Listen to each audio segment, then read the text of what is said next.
This is Hacker Public Radio episode 3258 for Wednesday the 27th of January 2021. Today's show is entitled Linux Inlaws S01E22. The Linux Professional Institute and is part of the series Linux Inlaws. It is hosted by Monochrome and is about 69 minutes long and carries an explicit flag. The summary is the chap's host Labovich from the LPI.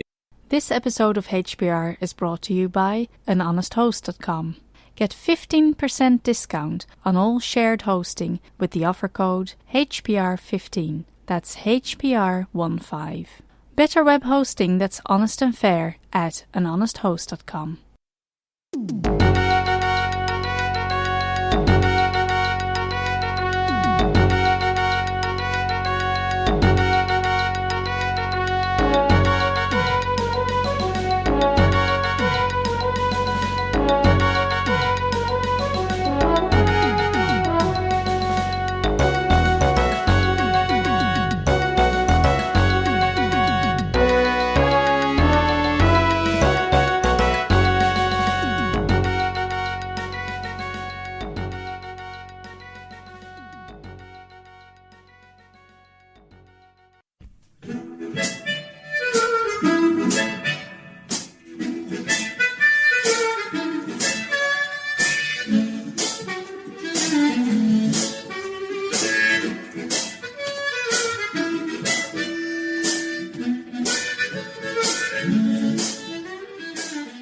This is Linux Inlaws, a podcast on topics around free and open source software, any associated contraband, communism, the revolution in general, and whatever else fancies your tickle. Please note that this and other episodes may contain strong language, offensive humor, and other certainly not politically correct language. You have been warned. Our parents insisted on this disclaimer. Happy, Mum? Thus, the content is not suitable for consumption in the workplace, especially when played back on a speaker in an open-plan office or similar environments. Any minors under the age of 35, or any pets, including fluffy little killer bunnies, your trusted guide dog, unless on speed, and cute T-Rexes or other associated dinosaurs. Unfortunately, some of the audio of this episode has been subjected to Murphy's and Finagle's laws. Watch out for the sponsor message at the end of the show, and is thus not of the quality you've come to love and expect from the in-laws. We would like to apologize for this, and would appreciate if you could refer any resulting disappointment, anger, and rage at complaints@murphyandfinagle.com. Welcome to Linux Inlaws, a podcast on open source software and related topics. Tonight we have a very special guest.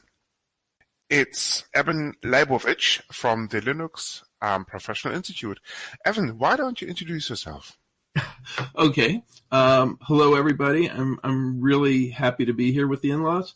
Mine is Evan Labovich. I'm based in Toronto, Canada, and I have been involved with a lot of nonprofits, with a lot of community organizations, including helping to be one of the founders of LI. I've also been heavily involved with Linux user groups, both within Canada, in my own Toronto, and elsewhere. I've also been involved in a number of initiatives to try and make the internet better for end users. I've been involved with ICANN, and I spent 2 years with the UN Refugee Agency trying to bring computer access to refugees. So I've been doing an awful lot. Right now, I'm back at LPI, the organization that I helped found back in 1999, and I'm happy to be here and talk to you about anything with that. Perfect.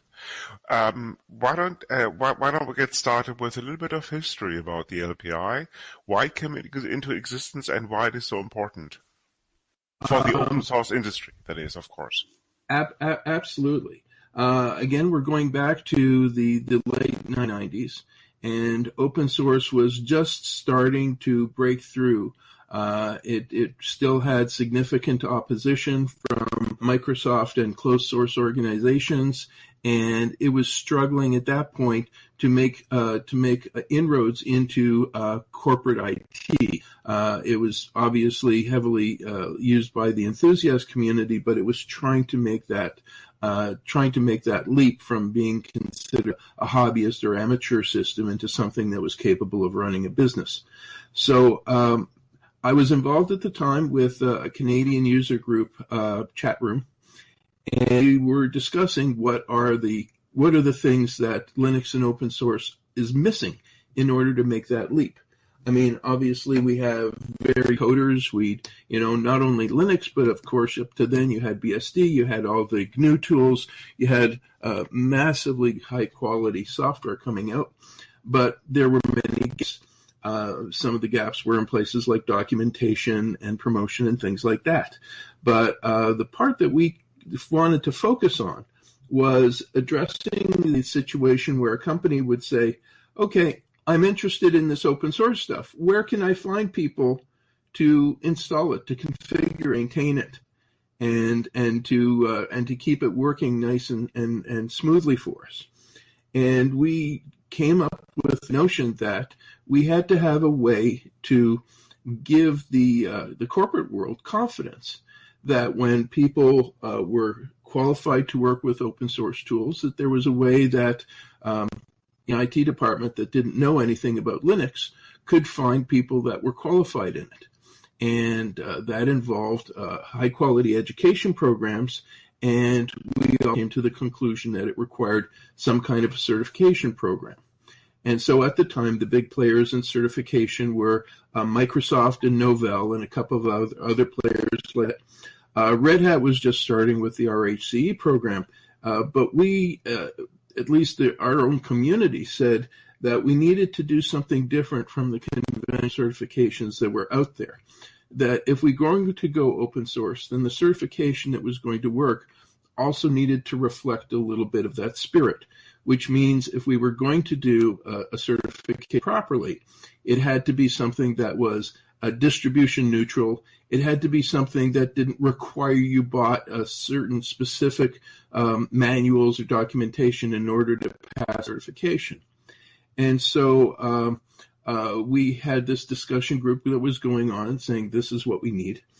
And John Mad Dog Hall, who is, I hope, well known to many people in the community, connected us with another mailing list that was started by Dan York, another person. He was a professional IT instructor just getting into open source. And so we had Dan, who was an instructor getting into open source, and then we had myself, who was an open source enthusiast and advocate that was getting into the field of education. We were brought together, and we effectively, together with a small group of people, helped to create LPI.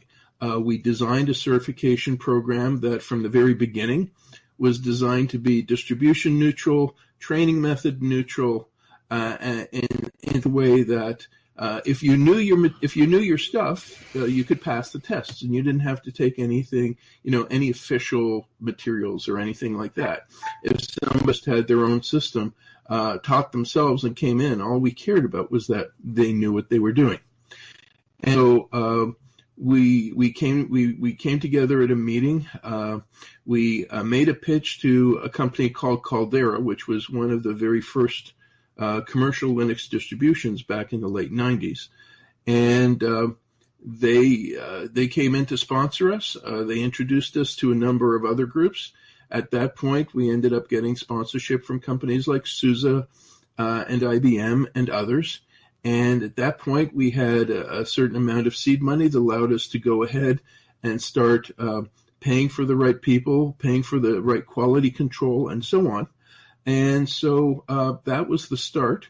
And hopefully we've made some good decisions. And here we are now. And in the 20 years that has passed, LPI has grown to be the largest open source certification worldwide. There are people that have LPI certificates in more than 185 countries. And I'm very proud of what the organization has achieved. So that's essentially the quick history of it. I mean, if there's more details that you'd like, please, what would you like to know? Yeah, that sounds great.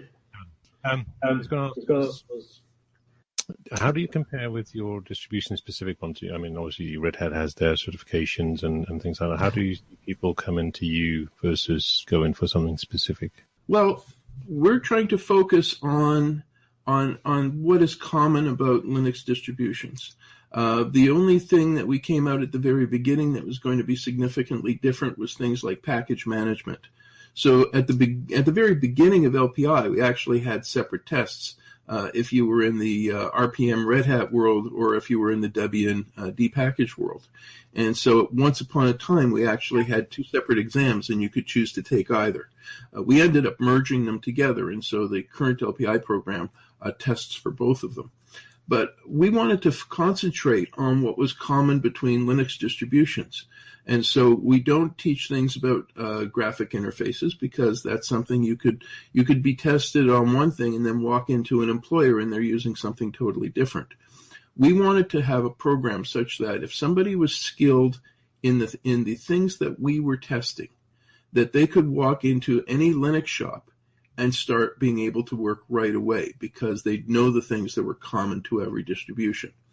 And obviously there's a number of components that are added to some distributions that make them very distribution specific, and they may be good shortcuts and they may be good tools in that respect. But we came philosophically to the conclusion that it was important to be able to prepare somebody to be able to walk into anything from a Raspberry Pi to a supercomputer and know the common components and be able to work at them right away. So this isn't just a matter of being distribution neutral. It's a matter of even large to small being able to do basic work on a Linux system. Now, we have evolved to a program that has 3 levels, so that by the time somebody gets to our 3rd level, they get to specialize in things like in high-level security or in high-level connectivity and with other systems. But again, these are things that somebody will find on any enterprise-level system, regardless of where they go. So if they walk into a place and it's a SUSE shop, they will not be surprised. If they walk into a place and it's an Oracle Linux shop, they won't be surprised. And so that's the intention, is that if you only learn how to use a hammer, then every problem is a nail. So we try and have something so that people are prepared for the widest realm of Linux systems. But then again, we don't just do Linux. We're not even OS dependent, because we also have a BSD program as well.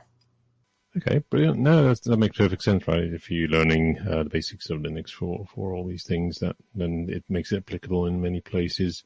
And how do you market, or do you do marketing, I guess? Or do people just come to you and know about you? Bjorn, based in Germany, who is our head of marketing. I mean, we have done an awful lot of work out of social media. We tend to depend on our community and our partners to help promote us. We do a lot of work on social media. We also produce a lot of webinars.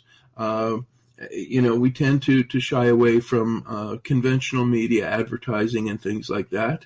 We like to think we have a good enough product in that the word of mouth has actually helped sell us. That when we have employers that are saying, we would like you to have an LPI certification that will make it easier for you to get a job. Or we have certain countries that have actually started to say, you'll be able to command a higher salary by having an open source certification. And in some countries, LPI is the easiest one to get. So, those are the kind of things that help promote what we're doing. We're starting to make some subtle changes as we go along to become more than just a testing and certification body, but I can get into that later. The best promotion from us is people who come out of our program and get a good job, and they tell other people. We've had very good community support from the very beginning. Yeah, again, makes sense, right? And do you get sort of those kind of demands or questions from the actual employers that, or feedback in saying, look, we've hired these LPI guys and it's been great and they know what they're doing compared to, you know what I mean? Is that something that you deal with as well on your side, or is it purely on the... It's embedded into things from the very beginning. So when we decide that we're going to do a certification program or that we're going to update a certification program, we have a very specific quality process in creating that involves going to the end users, going to the people that are actually going to be in these jobs and saying, what if you want to be a junior level or intermediate level or what have you, a Linux system administrator, what do you think are the tools you're going to need to do the job? And so we go through a substantial survey process where we analyze the job. You know, so we targeted a specific job or position. We determine what kind of skills somebody's going to need to fulfill that job. And then we create the certification objectives against that. And then we create the test, and we also talk to course developers and book publishers and saying, these are the objectives that we are going to require students to know if they want to pass this level or this exam. And then they support us with courses and books, and we come out with the program that way. So it's massively important for us to be responsive to the people that are doing the hiring and to the people that are seeking these jobs. So we don't do an exam for our certification program without going through this extensive survey and development process. This is very interesting.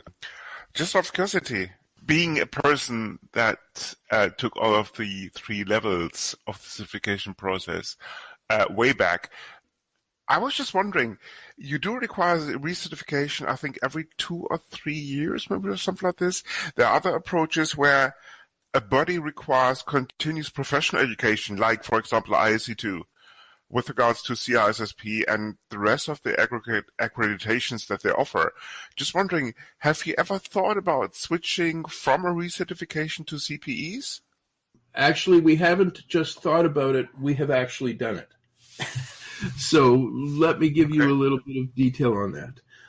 When we first came out, we saw that a lot of the commercial certifications like Microsoft and Cisco, they did exam expiry, after a certain number of years. So if you didn't recertify, your exam expired and it's as if you never got tested on anything. We rebelled against that approach, and we realized that if somebody was going to use a command like FSCK or LS or whatever, those things did not expire after 5 years. And so somebody's skills outlasted that. Now, we originally, and again, going back 20 years, our original policy was that the exams did not ever expire, or certification did not ever expire. But then when we got involved with professional certification bodies, they said that was unacceptable, that it was important for people to keep their skills, or at least their professional development, evolving, that they couldn't just stay, static at something they did 20 years ago. We took the approach that, just like a university degree doesn't expire, neither does a certification.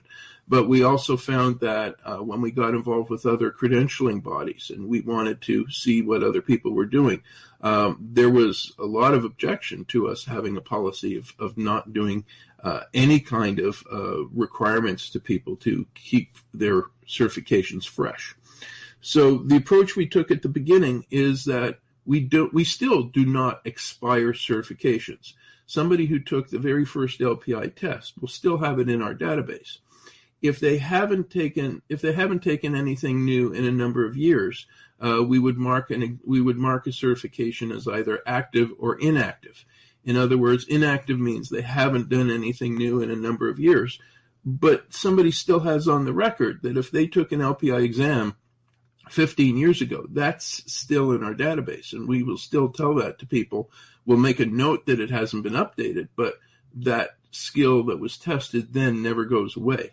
Now, going back to your question about the professional development, we explicitly made a change to LPI, a massive change that happened on our 20th anniversary last year, was to change the organization into a membership body.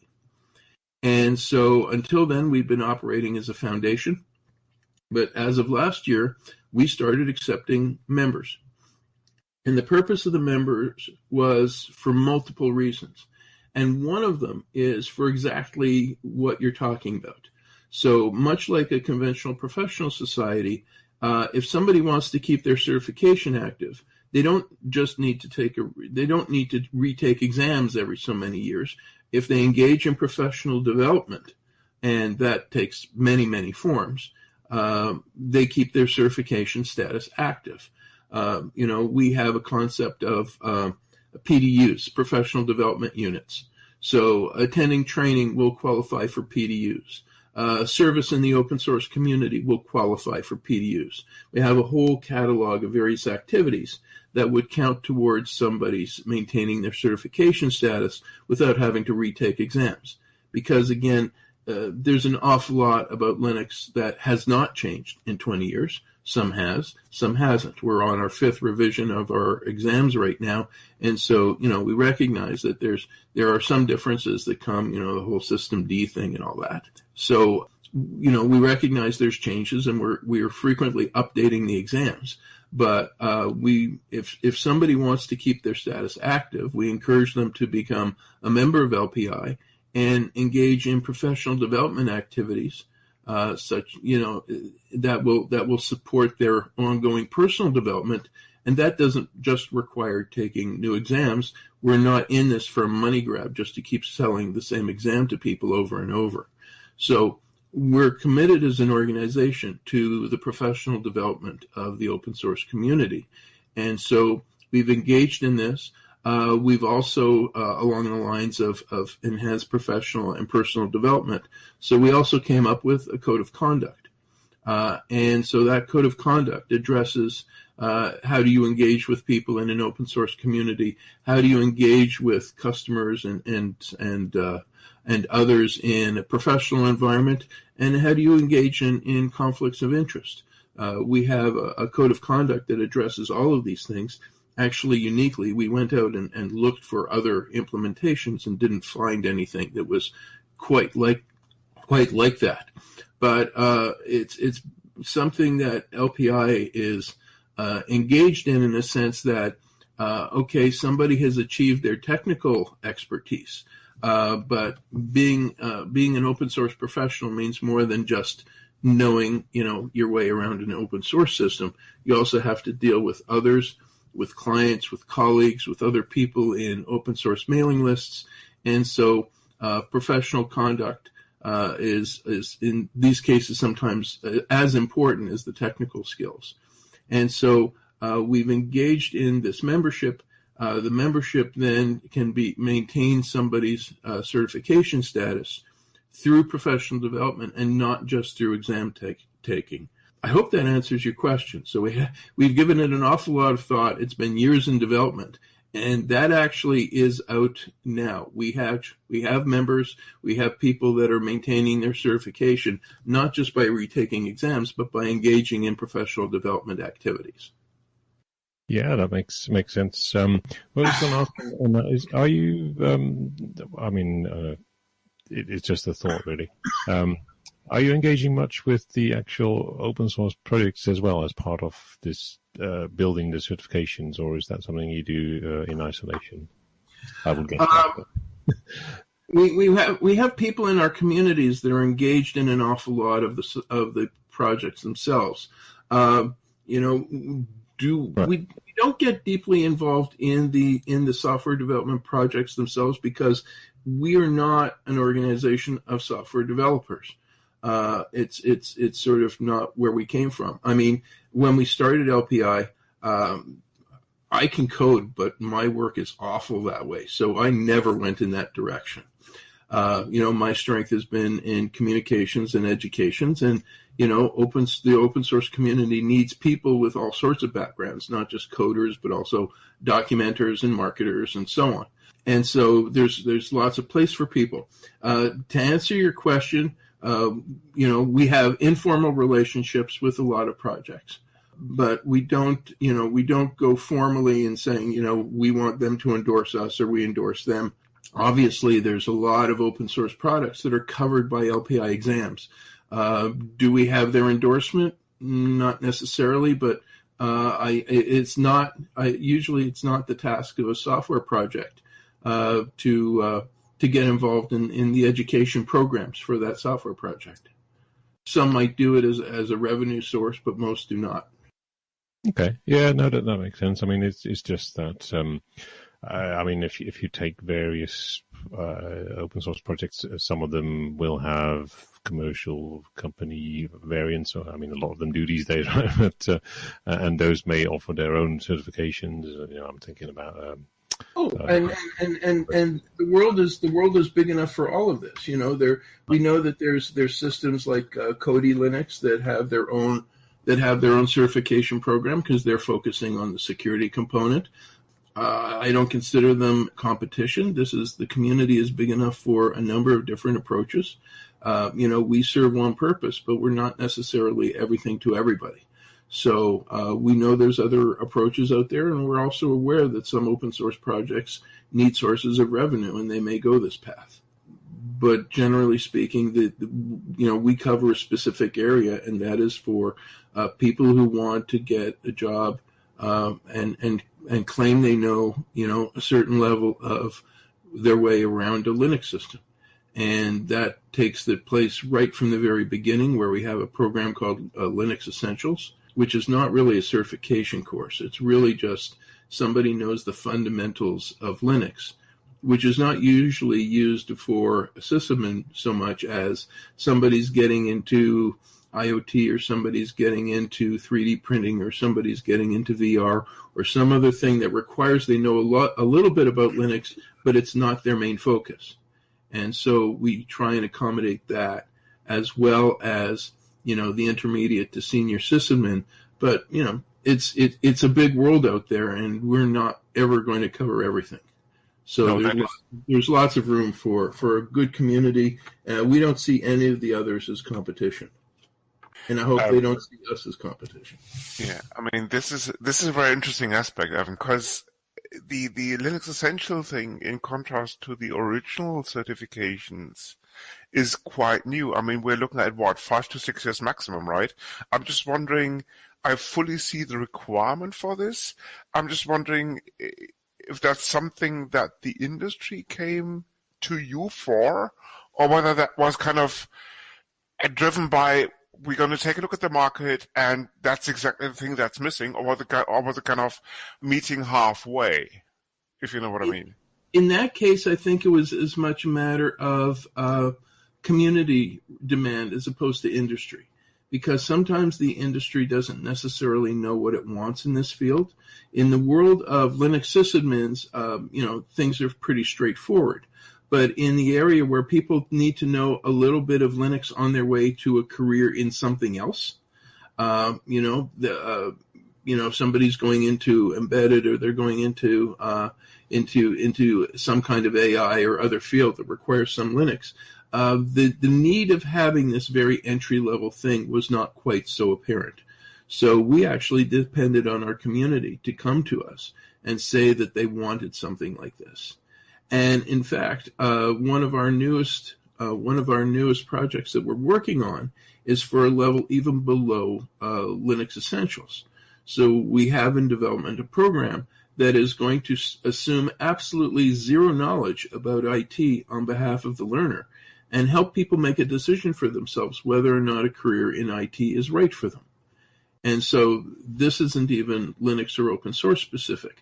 This is something that is meant to engage the general population and help people make an informed decision on whether or not they want to take or change to a career in IT. And in some cases, we even want to be able to deliver this through public libraries for free. So we're going in both directions. In some ways, we're creating programs that are more advanced, and in some cases, we want to create programs that are going to help people at the who come in with absolutely no pre-knowledge of things. This is what our community has told us is in demand. And so, yes, obviously, we're listening to industry, we're listening to our teaching partners, and we're listening to the community at large. And all of those play a factor in what we do. Yeah, no, it's interesting. It's from your perspective. What you explained is like the people that want to get started in, as you say, with Raspberry Pis or with VR, and they don't have any Linux skills. That's something that you can help them with as well, by the sound of it. Exactly, because in many cases, if they're doing that kind of work, they're going to be generally doing it on a Linux host, so they need to know enough to know their way around an open source system, but they don't need to know enough to be able to admin. And that's what those courses are developed for. And how do you see that going forward? I mean, there's obviously a lot of uptake of open source software everywhere, and more and more applications in devices and so on. So, and different pieces of technology and in AI and all sorts of, open source is growing everywhere, right? So, as an organization, are you trying to follow that and go with the? Well, yes, but this is also recognition that when we're working with operating systems and that kind of component, that this is a matter of, software infrastructure as much as anything. A Linux system for its own sake, only goes so far. It's used to do other things. It's used to run websites. It's used to run IoT. It's used to do, Raspberry Pi experiments. It's used to do all sorts of things. So in many cases, Linux is a means to an end rather than an end to itself. And so these are the fields where we're finding some of the most interest going forward into other things. Another area where people have identified a need is in the non-technical components. So the idea of doing a program on what are the legalities of open source, that somebody has an idea of, what are the differences between licenses, what constitutes open source and what doesn't, at a point of view from managerial staff rather than technical staff.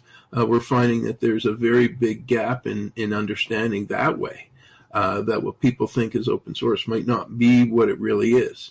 So, we run into that. And so one of the things that we're under consideration is a program that would help educate and certify people on their knowledge of the business and legalities of open source. It has nothing to do with the technical component, but we're finding is still in demand. Yeah. I mean, obviously the different kinds of licensing that you come across is something that is, definitely a bit of a minefield for organizations to understand. So that's, I guess that's what you're referring to when you mention the legal implications and things like that? Yes. And well, even things like, are you allowed to profit from open source software? You and I will know that the answer to that is definitely yes. But, to the general public out there, they may not. When they think of a GPL, system, they may think of something that, prohibits certain activities, and they may think it prohibits profit-making activity when, in fact, it doesn't. That's the kind of subtlety that we want to try and address and make sure that IT managers and policymakers understand these distinctions. Even in the case where somebody wants to say, well, I want to make open source software, but the military can't use it. And the problem, that actually is something that we're starting to see, is that people are wanting to say, I want a right to dictate how my project is used. And it's a very legitimate desire, but it's not open source. It goes against, freedom zero of the FSF, and also the other, the open source definitions, is that you're not allowed to restrict how code is used. You can dictate, whether or not you want to require sharing of it and so on. But things like how software is being used right now, You have a number of proposals for licenses out there that go into this, that give the author discretion, the sort of French droit d'auteur kind of thing, when you have the author gets to say how their work is used. And while that's, I totally understand the reasons why somebody would want to say, I don't want my open source code being used by war equipment. At the same time, that can't be open source according to current definitions. Yeah, no, that's one I hadn't actually come across myself before. But I mean, the most common complaint or restriction that open source, particularly the companies that are trying to make a business model out of it, is obviously with the cloud vendors, right? Where that's what they want to try and restrict the usage there because of that conflicts with their business model, and it doesn't necessarily contribute to the project themselves, because those we've seen the examples obviously where there isn't much being returned to the project and things like that. Right. Yeah. So no, it's yeah, that's. I mean, apart from, as you say, the technical piece that you're obviously enabling in a general level, which makes it widely applicable. There is a lot more around it in those around open source than just that, right? And do you? I mean, how do you see the?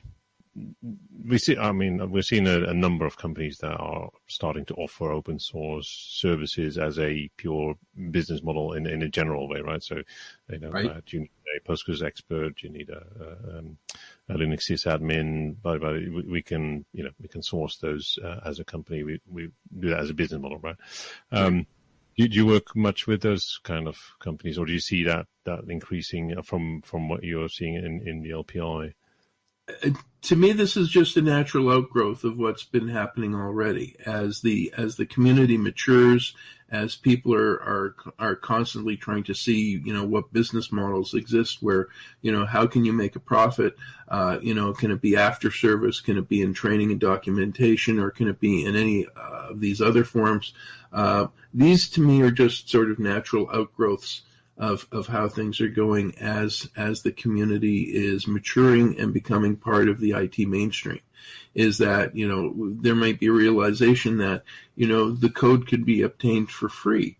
But the time of the people that are involved in training or configuring or otherwise customizing software, that's not necessarily free. And so, it's still, open source is still a benefit to the organizations that use it, but that doesn't mean that they're going to be able to get away with totally without cost being able to deploy. And so there's lots of opportunities for companies that are doing that, and a number of these companies are saying, especially in a number of new countries where open source is still in its infancy, the certification of people helps, because they're looking for work. They're looking to try and convince their clients that they know what they're doing, and having the professional certification is one step towards helping them out that way. Yeah, no, I understand. It for me, it was more the uptake or the adoption of open source that we see around Europe and in the US is large, right? Well, Europe has always been ahead of the game. Infamously, there was the city of Munich deciding to change to open source and then change back again. But you have a lot of countries in Europe that have been leaders to the world in terms of implementation and seeing the value of openness and sharing in the development, at least, of infrastructure software. So that's there's still an awful lot of opportunity for growth. There's still a lot of places in the world where people have been scared to use something besides the usual incumbent vendors. And so we're still seeing that there's a lot of places in the world where some of this advocacy that, you take for granted in Germany, I take for granted in Canada, but there's still a lot of places in the world where this advocacy still needs to be done, where there's still momentum that needs to be built up, and there's still resistance. So that battle, that advocacy battle is still far from over in some parts of the world. Of course. And just a completely slightly different tangent is the people that you get in general at doing the LPI certifications, are they the younger generation, the people that are starting out in IT, or is it a mixture? The reason I'm asking is that typically if you've been in IT for a long time, you'll have some kind of specialism, whether it's, Cisco or Oracle or whatever it is, right? Or right. even Windows. And, those people their job is based on that. And so, the typical argument is, we don't want anything to do with open source software because we built our careers on X, Y, Z, right? Right. So, what you're seeing in terms of people that are, do you see more and more of that older generation of IT people joining the LPI as well, or is it mainly still the younger generation? Well, my answer a year or two ago might have been very different about this. Uh-huh.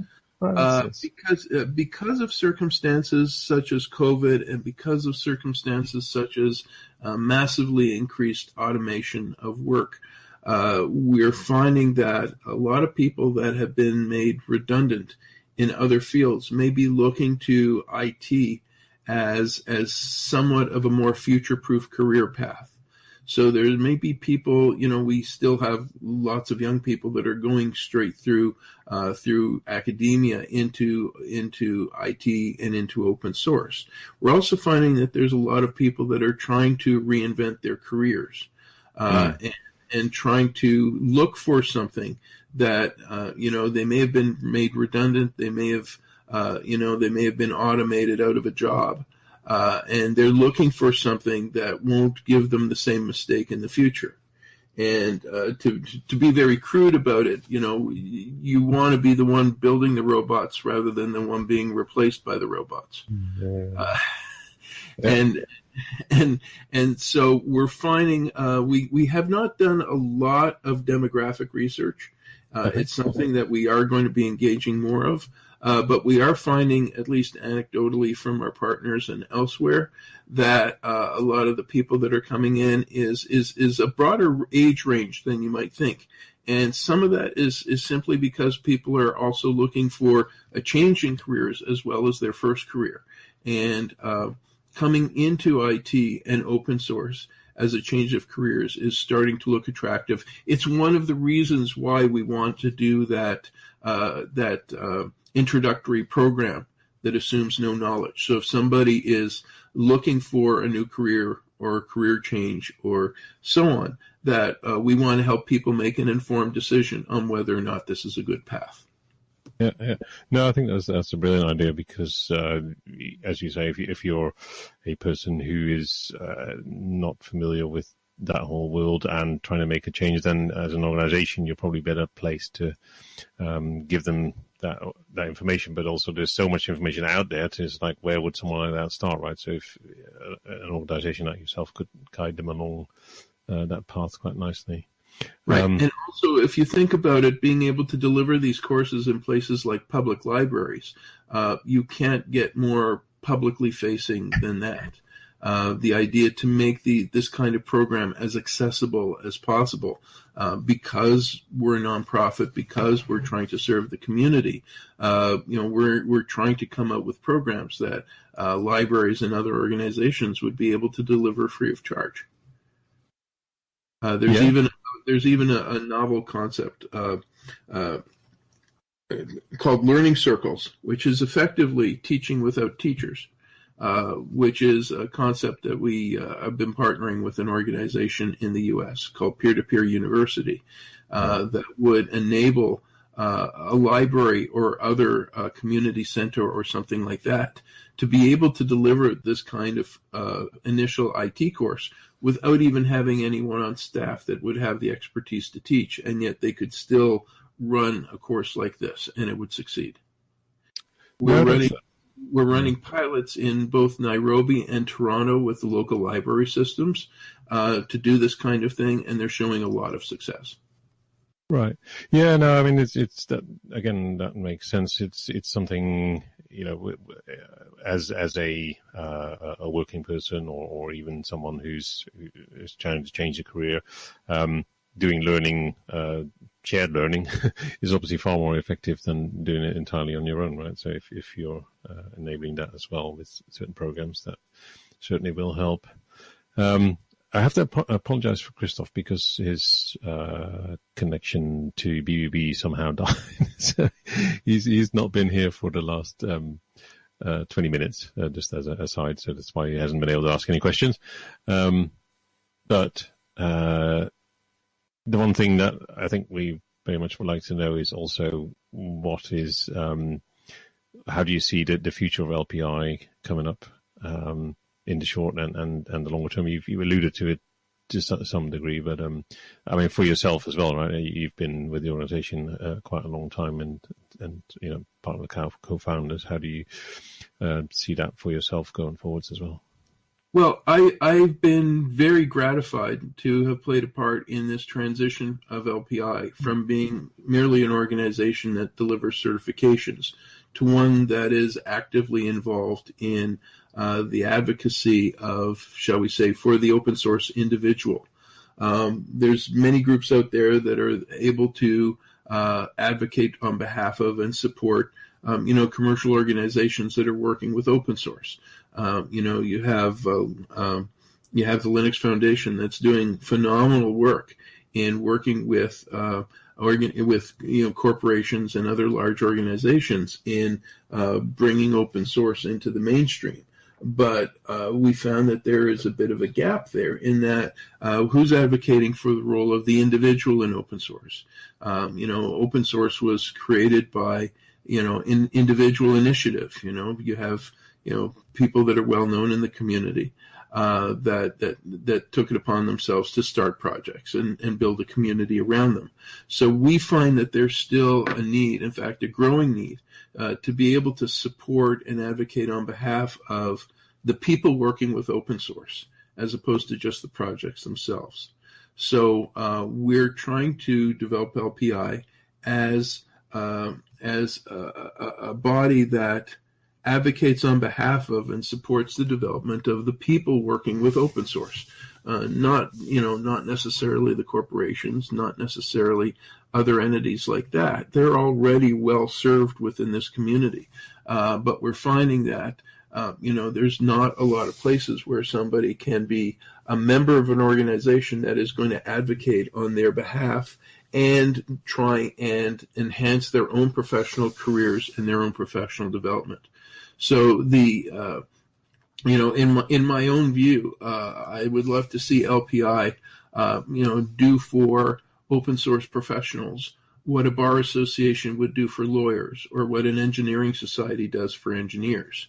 And the first step along that path is going to a membership model where it's the professionals themselves that dictate the direction of the profession. And so we're having our first AGM this year where the members of LPI are voting on the board of directors. After 20 years of operating as a foundation, we're having our first member elections in 2021. I'm very happy to see how this is working out. I'm very pleased to have played a role in this transition. I've been involved with helping rewrite the bylaws and working together with other staff and building up the membership and working towards an election process where we literally have the professionals in our community helping to vote for the board of LPI, and in that sense help determine the direction of the professional group. So much as in a medical association, the doctors vote in the association that manages professional development and ethics and so on. We're hoping to do that same kind of thing in the world of open source. And that means being far more than just a body that issues certifications. Yeah. No, that sounds brilliant. It's certainly the spirit of open source. It's just a sort of side note. When is your AGM? The AGM is going to happen, I believe it's in May. I don't know. I don't recall the exact date. We have great details on the website right now because as I speak to you right now in mid-January, we're actively looking for people who want to run for the board. Right. Okay. So, and are you doing that amongst your members, I guess? Or? Well, of course, we're looking for members, but one of the prerequisites of membership is being LPI certified. As I mentioned before, the intention is that the professional community helps steer the profession, and so a prerequisite of being a member of LPI is having taken it. So, if you, as you say, you took all 3 levels some time ago, you should have a look because there is a way that even if you haven't done an exam in an awful long time, there's still a path to membership without having to retake exams. Okay. Brilliant. All right. So I think that's been great. It's certainly. I think the work that you're doing at LPI and as you say, it's far more than certification and going into the future, making that of a member controlled, well, not controlled, but where the members decide the direction. That's again, those are all in the spirit of open source as well, to be frank. And so I really appreciate your time tonight. Likewise from Crystal, who unfortunately has technical issues. So thank you very much, and hopefully that's given us a good view of LPI, unless I've missed something that you may want to cover. I think I've said, I hope I've answered most of your questions. No, I mean, for me, it was a great insight into, where you've come from and how you're growing, but also, that you're far more than a certification organization, right? Which is great to hear. Sure. And if you'd like me back in terms of any kind of other discussion about sort of, the people of open source as opposed to the code or the companies or whatever, feel free to call anytime. Yeah, I mean, so I think we touched on this earlier. You're not so much looking for involvement of the community, the projects as such yourself at LPI, but it's more the members determine or build the future of it and determine what offerings you have, right? Or that's yeah. Also, there's a big diversity of people involved with open source. If somebody is enthusiastic and they're a very good coder, there's lots of places for them to go right now where they can make a contribution to the community moving forward. If somebody is, an educator, they can do that. If they're a marketer, or a documenter, there's lots of opportunities there. We want to give a place for the people that are working with open source that are not necessarily coders, but are trying to make this work for their companies, for themselves, for their own careers. And we think we're filling an important gap here. And so far, I think we've done a good job of it. No, agreed. It's something that, it's rather than just knowing how the in and outs of Linux works, there's a whole lot more to it these days. And again, if you as an organization picking that up, that's great to, as a focal point for people that, need to learn those skills or find that information as well, right? So it's I think that's great to combine that with it's not just the pure technical knowledge, which, as you say, you could get from various other locations or even your Red Hats and certification programs, stuff like that. Well, it's not just that. There's a lot of new online training opportunities that didn't exist 20 years ago. You have, Udemy and a lot of other online systems as well. So we're aware of that. I mean, as far as I'm concerned, having a diversity of ways that people learn about open source, they learn how to do the stuff. To me, that's good. That having different people learn different ways. Some people are comfortable with learning online. Some people need a book, and some people need to just go into the room with a Raspberry Pi and teach themselves. We're happy with all those approaches, as long as when they come out, they know what they're doing. Yeah, well, and this is where you come in. So that's brilliant. And hopefully we'll catch up with you again in a bit's time and see how things pan out. That's kind of part of what we do is building up, various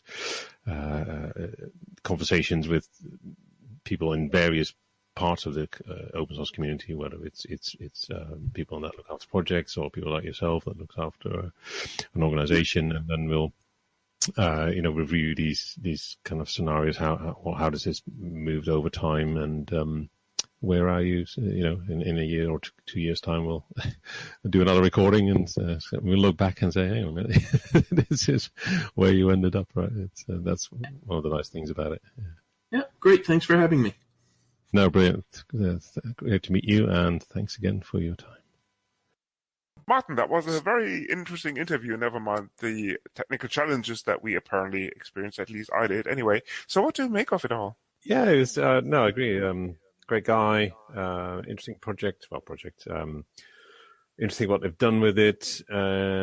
Surprisingly few questions from yourself, by the way, but that's probably a first. Anyway. Sorry. Anyway, going back to the episode. Martin, for a change, you can do all the talking too. I like. It doesn't have to be me all the time. No, it's an interesting fact. Never mind the membership thing there. That apparently they rolled on. I wasn't aware of this actually when I was doing the whole shebang. You're looking at about almost 10 years back when I started. There wasn't such a thing, and one thing you didn't discuss was actually the fact that community members are getting involved or can get involved. Let's put it this way. For example, with the review of upcoming courses or modifications to the content. So as a matter of fact, about this. Curious. Yeah. So as a matter of fact, yes, you can get involved, and if people are listening, yeah, exactly. Listeners, yes, exactly. Listeners, if you want to get involved, lpi.org. You'll find this, of course, as part of the show notes. Yes. lpi.org is the place to visit, especially if you do want to participate on the cutting edge of Linux certification, because that's the place to be essentially. Okay. Yes, and you promised to have him back, right? That's what I noticed. Yes, indeed. Well spotted. I think that's something that we've done with other guests as well, right? It's quite nice to see how these projects evolve. Well, in this case, not a project, but because it's their first AGM where they're trying to set the direction by the members and all that kind of stuff. So it'd be good to see how that pans out. Excellent, and that leaves us actually with feedback and then the POCs, and we're almost done, right? Okay. Yes, and we do have feedback. We do. Luna Jernberg has written quite a few mails. Oh, busy man. Yes, Woman. indeed. Sorry. And he says, let me start with the first mail. Hello, listening to the Linux Inlaws. Yes, that's us.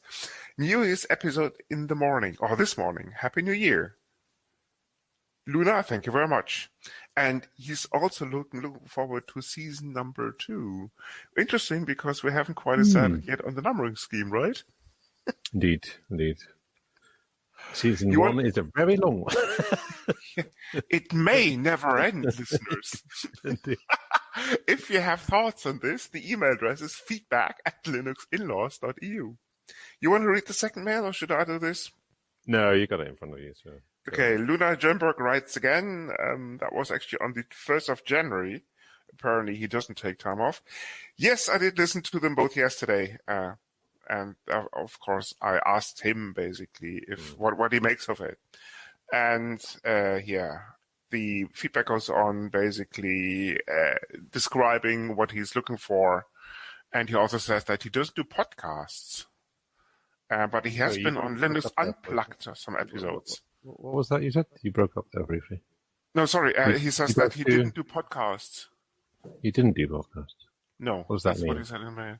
Well, that he only listens to them, I suppose. Right. Okay. But he has been on Linux Unplugged for some episodes, apparently, according to his mail. Okay. Well, show notes in the link in the show notes, maybe. If I can find this, yes. Apparently, we can always get Luna to send them to us. He's somewhat involved, actually, in the Debian project, if I'm not completely mistaken. Excellent. Okay. And that leaves us, of course, with the boxes and anti-boxes. Okay. I have quite a few boxes, but... Oh, right. Sorry, I thought you had quite a few anti-boxes this week. Well, just one, actually. Only one. Well, two, maybe. Okay, let's start with the technical one. As we all know, Java is a broken language. And yes, David Mayer, if you're listening of grumpy old coders fame, Java is still broken. You'll find the link in the show notes. This is something I came across when I was trying to install Jitsi. It's a new conference system that we intend to use from now on instead of BBB for a number of reasons, which I won't go into now. But the long and short of it is actually that for a number of reasons, Jitsi uses a recording component called Jibri. And for some reason, and the details are actually in the show notes, Jibri doesn't run on JDK version 11, but rather on JDK version 8. Given the fact that this Jitsi instance is running on a Debian Buster instance, most of you who are familiar with Debian, of course, know that JDK 8 or OpenJDK 8 version, OpenJDK version 8 is not supported on Buster, but only OpenJDK version 11. Meaning that essentially you end up with running two versions of JDK on that Buster instance because of the technical deficiency of the requirement from Jitsi. And of course, the second anti-box would be Jitsi itself to some extent. Developers, if you're listening, Jitsi is great, don't get me wrong, but setting it up essentially is a bitch. We are allowed to say this because we are explicit, if memory serves correct. And you tried it, right? Or you have experience with it. Yes. I mean, I reckon if you want to run it from a container, that's fair. That's straightforward. Or if you just basically want to leave the configuration as it is, when you install it from the, say, operating system packages as part of your package repositories. But as soon as you deviate from the standard configuration, for example, Jitsi instance is running behind a reverse proxy in the shape of Apache running on a different part number, and this is where the fun starts. Documentation could be slightly better. Apparently, the documentation is somewhat behind the versions. That's my understanding. So, needless to say, people, if you have spare cycles, if you want to help a great project, Jitsi is your go-to resource for spending these cycles, because the project, I think, needs some support, love, and tender care. So why did you not install it on a container? For a number of reasons, that wasn't possible on this particular instance. In that case, isn't that one of the benefits? Well, in that case, that would probably have meant even more port mapping and all the rest of it. So I didn't bother. Okay, fair enough. Any anti-boxes on your side? Yeah, the anti-box on my side is people moving production servers 2 hours before recording. Not mentioning any names here, but yeah. No, actually, no. I mean, if you're referring to my migration, sorry, that was actually done a day before. Oh, is it? Okay, well, there's something to do with the DNS update. TTL. You may want to reconsider that. For the uninitiated, just Martin's just bitching and whining about some minor technical issue. Okay, on to the boxes. Yes, and quite a few actually. A movie called Tucker and Dale versus Evil. It describes the shenanigans of, funny enough, Tucker and Dale versus the evil in terms of... Good title. Yes, in terms of the shenanigans that they come across basically when I think it's some sort of evil. And the next box that I have is the Book of Monsters. Similar shenanigans, basically a group of teenagers coming across a horde of zombies. So Martin calls it light entertainment. I would call it rather a documentary, given these uncertain. It's just that in Washington, is it? Only chance. Yes. Now, Martin, on to your boxes. Foxes. I only have one, I'm afraid, since time is in short supply at the moment. Is it? Yeah. Okay. Well, Go it's ahead. funny. It's a funny thing, time. Yeah. You think it goes at a constant pace, but then sometimes it doesn't. It's very odd. Anyway, going back to the Pox. So the Pox is a BBC series called The Serpent, which is set in the 70s when there was no technology. So you could mess around and you could change your password, just stick a different photo in and stuff like that. So just a bit of light entertainment. The links, I suppose, are in the show notes. It's good. I forgot the Pox. People, if you have a chance, listen to something called The Grumpy Old Quarters, episode number 6. No, is this a Pox or an anti-Pox? Oh, sorry. No, it is actually a Pox. So, Thomas, David, if you're listening, this is you.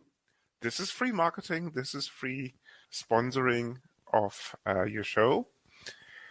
The reason why I'm even mentioning this, because this show basically says it all. It clocks in at about 2 hours. And yes, Martin and Thomas spill the beans on various issues from last year and this year. David? Sorry. David, yes. What did I say? I meant David and Thomas, yes. The Grumpy Old Quarters. Yes, the Eastern Germans, yes. Yes, exactly them. Yes. And, sorry. And they spill the beans on various topics, including, for example, Corona apps and how not to do them. Now, guys, if you're listening, and I'm sure that at least one of you is listening, don't stop there. I mean, in the interest of affirmative action, equal rights, and all the rest of it, do include Heineken as well as Carlsberg apps too, right? Just for the next episode. Food for thought, indeed. Okay. Didn't know they covered beers, but there we go. Well, they covered the Corona app, so yes, that's the start, no? Fair enough. Okay. No, I thought they might be doing a session on beers around the world. Coders, or Grumpies rather, if you're listening, here's your feedback. Yes, we are. We can't wait for we can't wait for an episode on beers. So just go ahead. Yes. Forget this software stuff and C# and Java and all the rest of it. Just go for beer. That's okay. Yep. And as usual, any feedback from the Grumpies or from any other people, or the non-Grumpies, please send a mail to feedback@linuxinlaws.eu. We are, as usual, available on Hacker Public Radio. This won't change. Even sometimes it's a bit tricky to get the episodes out there because of scheduling issues, but that's another point. And with that, I think it's time to wrap this up. See you next time. See you soon.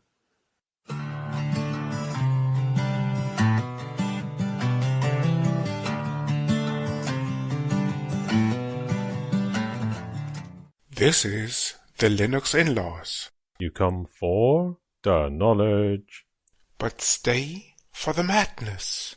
Thank you for listening. This episode is proudly sponsored by Murphy and Finnegal and their respective laws. Mr. Murphy and Mr. Finnegal are happy to have made life hell for techies and other people for just too many years to count. And this episode is not an exception. Unfortunately, we fucked this up ourselves and managed only to screw things up in a minor fashion. We apologize for this fact and promise to do a better job next time. Mr. Murphy, Mr. Finnegal, that's a first. But fuck you and your bloody stupid laws. This podcast is licensed under the latest version of the Creative Commons license, type Attribution Share Alike. Credits for the intro music go to Blue Sea Roosters for their song Solid Market, to Twin Flames for their piece called The Flow, used for the segment intros, and finally to Celestial Ground for their song Sweet Justice, used by the Dark Side. You find these and other ditties licensed under CC at Jamendo. a website dedicated to liberate the music industry from choking copyright legislation and other crap concepts.